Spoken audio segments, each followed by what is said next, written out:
హిరణ్యపాత్రం మదో పూర్ణం దదాతి మదవ్యోసానేతే ఏకదా బ్రహ్మణముపహరతే. ఈ ఊరికొచ్చిన సంవత్సరంలోనే గృహయోగం, పుత్రయోగం, వాహన యోగం మూడూ కలిసి వచ్చాయి. ఇక నుంచి మీకు అన్ని శుభాలే జరుగుతాయి. ఇవన్నీ చూస్తే మీ కన్నవాళ్ళ మనసు ఎంతో సంతోషిస్తుంది.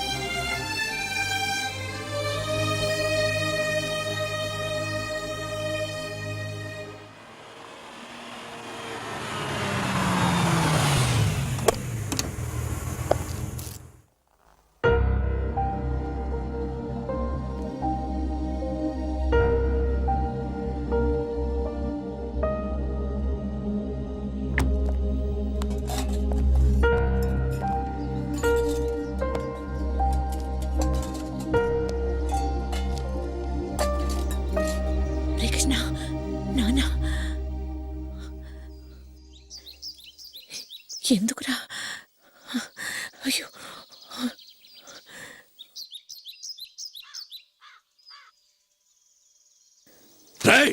ఎంత ధైర్యం!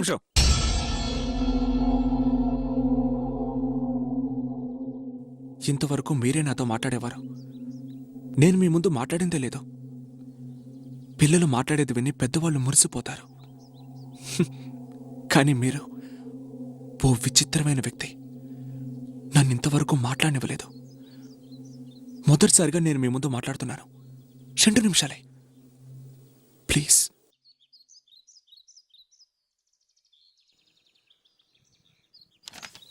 ఇదొక అబ్బాయి జాతకం. మన వనిత జాతకానికి సరిపోయింది. అబ్బాయి సాఫ్ట్వేర్ ఇంజనీర్. నేను ఎంక్వైరీ చేశాను. మంచి కుటుంబం. మీ తరపున మీరు ఎంక్వైరీ చేయండి.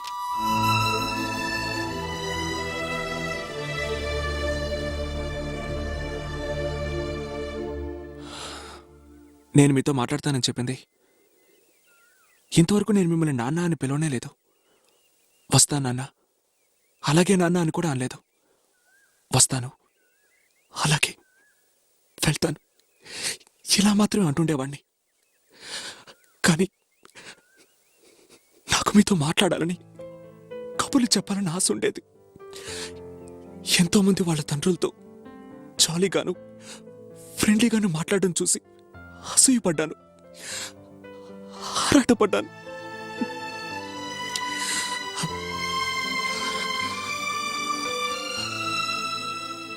సరే, అదంతా జరిగిపోయింది కదా. ఈరోజు నేను ఒక పెద్ద కంపెనీలో చిన్న పోస్టులో చేరి అంచెలంచెలుగా ఎదిగి ఒక పెద్ద ఆఫీసర్ అయి కావాల్సినంత సంపాదిస్తున్నాను. దీనికి కారణం మీరే కదా.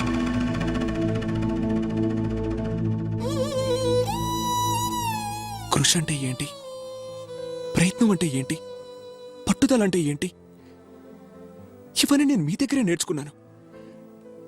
నేనెంత సంపాదించినా, జీవితంలో ఎంత పెద్ద స్థాయికి వెళ్ళినా దానికి పునాది మీరే కదా.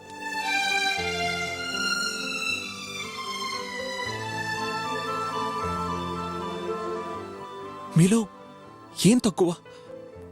రోజు రాత్రి ఒళ్ళు నొప్పుల కోసం,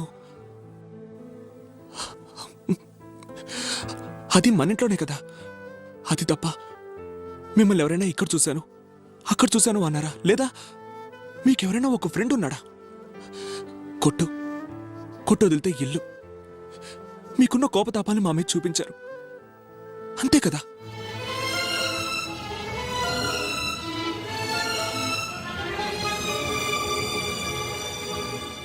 అందరూ మీరు నన్ను హింసించేవారు అంటున్నారు.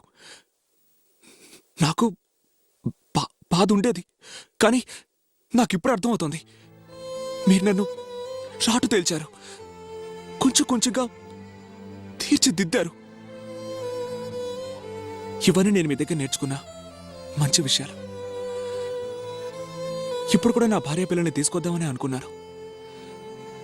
మీకు నన్ను తిట్టడానికి, కొట్టడానికి హక్కు ఉంది, కానీ నా భార్య పిల్లల్ని తిట్టడానికి, కొట్టడానికి హక్కు లేదు. భార్యతో ఎలా ప్రవర్తించకూడదు అనేది కూడా మీ దగ్గరే నేర్చుకున్నాను.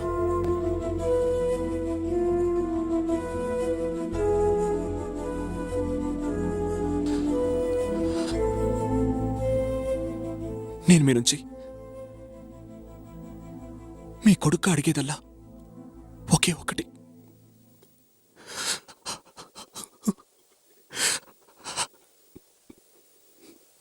నాన్న,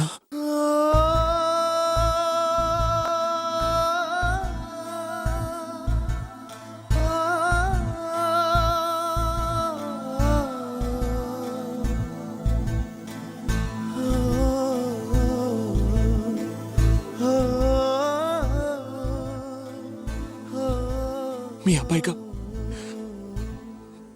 నేనిప్పుడు ఆశించేది ఏమిటో తెలుసా? మా నాన్న చిన్నప్పటి నుంచి కష్టపడుతున్నారు, ఈ రోజు వరకు కష్టపడుతూనే ఉన్నారు. నా కోరిక ఏంటో తెలుసా? మా నాన్నకి జీవితాంతం నా సంపాదనతో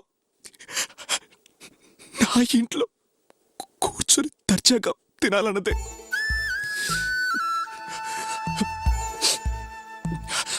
చాలు నాన్న, మీరు కష్టపడింది చాలు.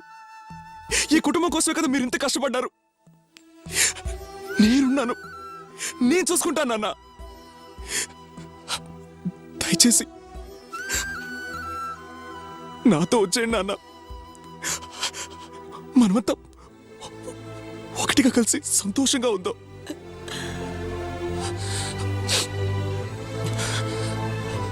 వెంటనే చెప్పాల్సిన అవసరం లేదు నాన్న. నిదానంగా ఆలోచించి మీకు ఎప్పుడు అనిపిస్తే అప్పుడు చెప్పండి నాన్న.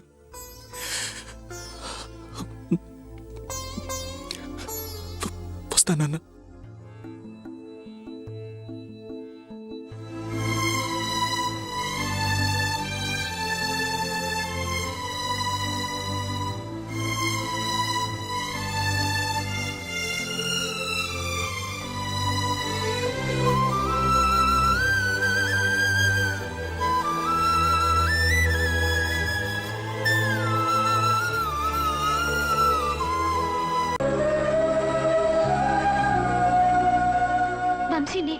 నువ్వేం చెప్పబోతున్నావో నాకు తెలుసు. నీకు నా మీద ఏదో తెలియని ఫీలింగ్ కలిగింది. అది ఇష్టమో స్నేహమో ప్రేమో నీకు తెలియట్లేదు. ఒక్కసారిగా నా గుండెల మీద వాలిపోవాలనిపిస్తుంది. అవునా శిల్ప? నాకు కూడా ఏదో తెలియని ఫీలింగ్ గుండె నిండా ఉంది. అది ప్రేమే అయి ఉంటుంది అంటాననుకున్నావా? ఇలా ప్రేమ, వంకాయ, గోంగూర లాంటి ఫీలింగ్స్